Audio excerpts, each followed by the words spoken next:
Assalamualaikum warahmatullahi wabarakatuh. Nah, di video kali ini kami akan mempresentasikan atau menjelaskan sebuah proposal bisnis mengenai keripik kaca atau Kripca. tugas ini untuk memenuhi salah satu tugas mata kuliah yaitu Komunikasi bisnis. Sebelumnya kita kenalan dulu yuk. Kita ini dari kelompok 4. Perkenalkan, saya sendiri Nabila Salma Latifah. Saya Hesti Puspita Alawiyah. Saya Ranisa. Saya Nabil Putri Azhara. Kami dari kelas M4 STI STMB Bandung. Langsung aja yuk kita mulai presentasinya. Check it out. Halo guys, kalian mau tahu nggak kenapa kita ngambil proposal bisnis ini tentang keripik kaca? Ya, karena perkembangan zaman dong tentunya. Bener nggak sih? Bukan hanya di bidang teknologi informasi yang akhir ini mengalami perkembangan sangat pesat, tapi juga di bidang lainnya yang bertujuan untuk kepuasan dan kepenuhan gaya hidup konsumen. Nah, saat ini salah satu kegiatan yang berkembang pesat adalah kegiatan jual beli, khususnya dalam bidang usaha makanan. Jadi, perkembangan ini disebabkan oleh tingginya kebutuhan masyarakat akan makanan dan keinginan masyarakat untuk menikmati berbagai rasa yang berbeda yang ditawarkan dengan berbagai macam penampilan serta harga yang tidak terlalu mahal sehingga bisa dijangkau oleh masyarakat. Ngomong-ngomong soal Kripca nih guys, kalian udah pada tahu belum sih Kripca itu apa?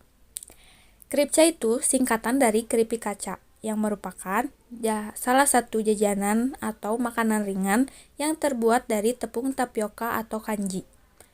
Kripca ini merupakan salah satu makanan ringan yang lagi happening-happeningnya loh saat ini, yang identik dengan rasanya yang pedas, renyah, dan juga gurih, menjadikan produk tersebut sebagai alternatif tepat untuk memenuhi waktu santai dengan rekan atau keluarga. Nah, sekarang yuk kita cari tahu apa saja alat yang diperlukan untuk membuat kripca ini. Untuk alat yang pertama tentu ada kompor, lalu ada gas, lalu ada panci sebagai wadah untuk membuat adonan, lalu ada wajan untuk menggoreng dan rolling pin untuk memipihkan adonan, lalu ada sendok untuk mengaduknya, lalu ada pouch sebagai wadah kemasan kita, lalu ada gunting untuk menggunting adonan kripca yang sudah kering, lalu ada plastik bening sebagai alas untuk memipihkan adonannya. Selanjutnya, apa saja sih bahan yang harus digunakan untuk membuat kripca ini? Bahan utama yaitu tepung tapioka kurang lebih 500 gram, minyak goreng setengah kilo, air 300 ml, bumbu cabai bubuk, daun jeruk, bumbu varian rasa lainnya seperti rendang atau kari ayam itu bisa disesuaikan dengan keinginan sendiri, dan jangan lupa penyedap rasa ya guys. Setelah alat dan bahan yang diperlukannya sudah siap, yuk kita cari tahu bagaimana cara membuat kripca ini. Yang pertama, masukkan 4 sendok makan tepung tapioka, lalu tambahkan 300 ml air dan 1 sendok teh garam. Lalu aduk hingga rata. Kita panaskan di api kecil, diaduk-aduk supaya matang dan tercampur rata adonannya. Sesudah matang, lalu kita siapkan plastik bagi 2 dan oleskan oleh minyak agar tidak nempel adonannya nanti. Sesudah itu kita tutup lagi oleh plastik, kita roll sampai adonannya menjadi tipis setipis kaca. Sesudah di roll, kita jemur menggunakan nampan atau nyiru yang ada di bawah terik matahari agar kering. Sudah kering, kita gunting-gunting menggunakan gunting menjadi beberapa bagian secukupnya saja. Sesudah digunting, lalu kita goreng menggunakan sedikit saja minyak seperti menumis hingga menurut kita cukup. Lalu kita tambahkan bumbu asin dan pedas. Jadi inilah hasilnya. Oke guys, lanjut ke anggaran keuangannya ya. Nah, untuk pembuatan kripca ini kita menggunakan modal bersama guys. Dikarenakan dari kelompok ini ada 4 orang, jadi satu orangnya itu kita udunan atau patungan 130.000. Jadi 4 dikali 130.000 itu jumlahnya 520.000 ya guys. Oke, lanjut ke pengeluaran alat ya. Nah, yang pertama kita membeli kompor, harganya itu 180.000. Yang kedua, kita membeli gas LPG, satu tabungnya itu harganya 23.000. Nah, yang ketiga kita membeli wajan, harga satuannya itu 53.000 dikarenakan kita membutuhkan 2. Jadi jumlahnya itu 106.000 ya. Nah, yang keempat kita membeli panci, harganya 22.000. Nah, yang kelima kita membeli sendok, harga satuannya itu 4.000 guys. Karena kita butuh 8, jadi 8 dikali 4.000 sama dengan 32.000 ya. Nah, yang keenam kita membeli plastik lebar, harga satuannya itu 1.000. Karena kita membutuhkan 4, jadi jumlahnya 4.000. Nah, yang ketujuh kita membeli rolling pin. Saat harganya itu 28.000 ya guys. Nah, yang ke-8 kita membeli gunting. Kita membeli gunting 2, harga satuannya itu 6.000, jadi 2 dikali 6.000 12.000 ya. Nah, yang ke-9 kita membeli pouch kemasan, isinya itu 50 pieces. Kita membeli satu aja ya, harganya itu 12.000. Jadi semua pengeluaran alatnya itu jumlahnya sekitaran 419.000 ya. Lanjut ke pengeluaran bahannya guys. Nah, yang pertama kita membeli tepung tapioka. Kita membeli tepung tapioka itu 2,5 kilo ya. Harga sekilonya itu 10.000. Jadi kita membeli tepung tapioka itu 25.000. Nah, yang kedua kita membeli minyak goreng setengah liter, harganya 9.000. Nah, yang ketiga kita nggak membeli sih, ini mah butuh ya.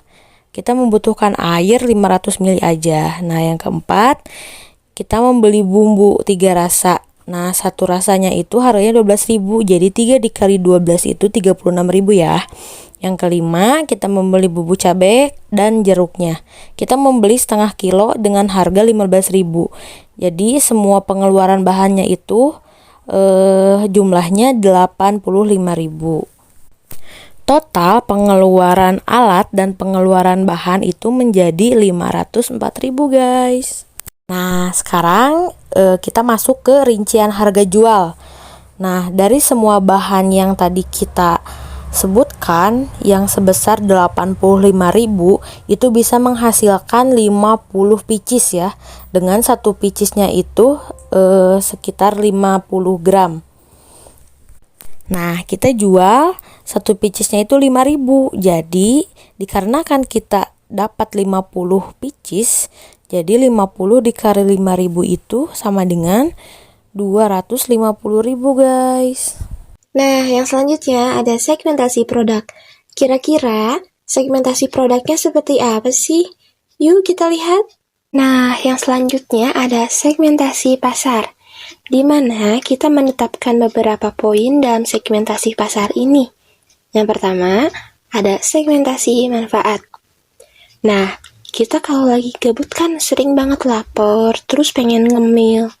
Nah, keripik kaca bisa jadi pilihan yang bagus nih teman-teman. Di mana keripik kaca bisa dikonsumsi sebagai teman bersantai dan dalam mengisi waktu luang atau waktu kosong. Kemudian yang kedua ada segmentasi psikografis. Nah, untuk saat ini, gaya hidup masyarakat kalau lagi ngobrol, diskusi sama temen, lagi bekerja, pasti ngelepas dari cemilan tuh. Nah, maka dari itu, segmentasi dari produk keripik kaca ini bisa dikonsumsi saat sedang berdiskusi, kemudian saat ngobrol sama teman-teman, dan saat bekerja. Pasti cocok deh. Yang ketiga ada segmentasi situasi. Dalam situasi tertentu, keripik kaca banyak banget diminati masyarakat loh. Salah satunya adalah saat kita ada acara keluarga atau saat lebaran nih. Pasti ada dong makanan ringan atau camilan yang pedas.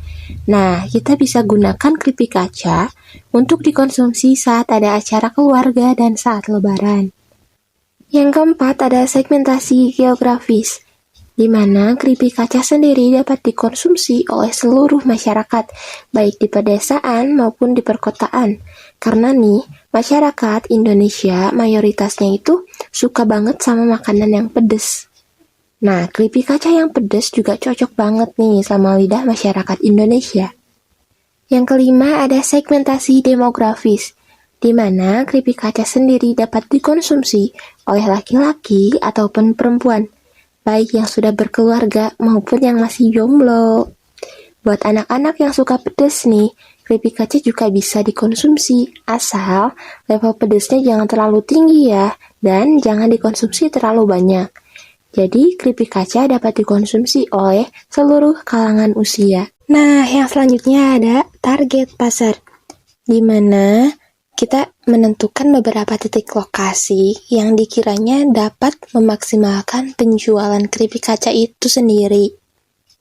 Seperti di kampus, kemudian di warung-warung kecil, di toko makanan, dan situs online, baik website maupun e-commerce seperti Lazada, Shopee, Tokopedia, dan lain sebagainya.